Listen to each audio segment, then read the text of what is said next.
Information released by the Associated Press news agency indicate that the NYPD has been keeping extensive files on liberal organizations, both in New York and across the United States. They show the NYPD has used counter-terrorism tactics like infiltration to monitor activities protected under U.S. law. In summaries, the supervisors, investigators identified and focused on groups opposed to U.S. immigration policy, labor laws, and racial profiling. The tactics harken back to 2004, when the NYPD monitored anti-war groups and environmental activists ahead of the Republican political convention in New York.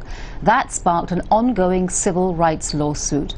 More recently, it emerged that the NYPD monitored the communications and activities of Muslim communities, not just in New York City, but also in the state of New Jersey.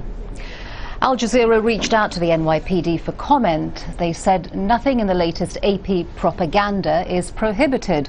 To the contrary, it is authorized by Justice Department guidance and FBI policy. Well, one of the names that appeared in the NYPD's report was Jordan Flaherty, who's a producer for Al Jazeera here in Washington. He says that the NYPD's surveillance program is having an effect on free speech.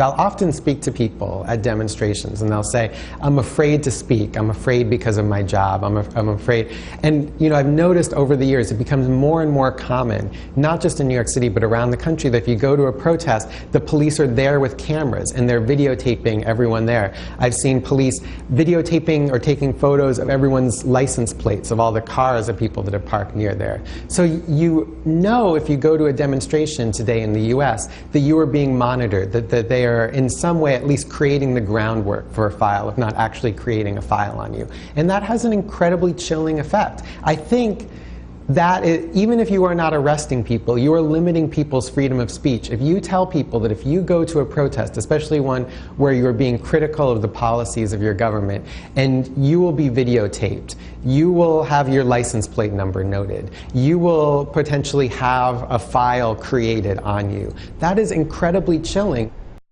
Tonight we're going to speak to one man who just recently found out that he was the target of this surveillance. Earlier I spoke with Jordan Flaherty, journalist and author of the book Floodlines: Community and Resistance from Katrina to the Genesis 6. Now, I first asked him what his reaction was when he heard that the NYPD came all the way to New Orleans to watch him.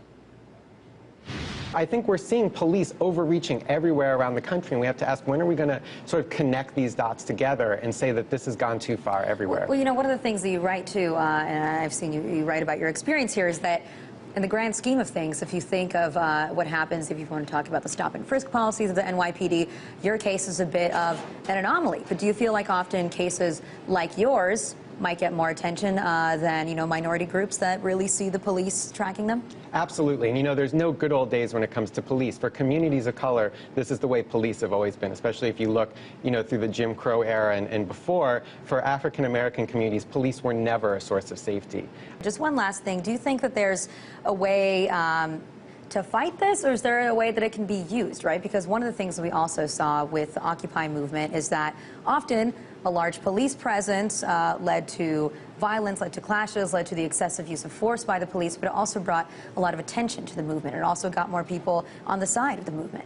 I think you're absolutely right. I think that this is hopefully a teaching moment. I think all the people around the country angry about Trayvon Martin, I hope that it doesn't become just about Trayvon Martin, the facts of that one case, but that we widen it out to a wider systemic view and start asking, where does real safety come from? Does it come from over policing, or does it come from building up communities, making communities stronger?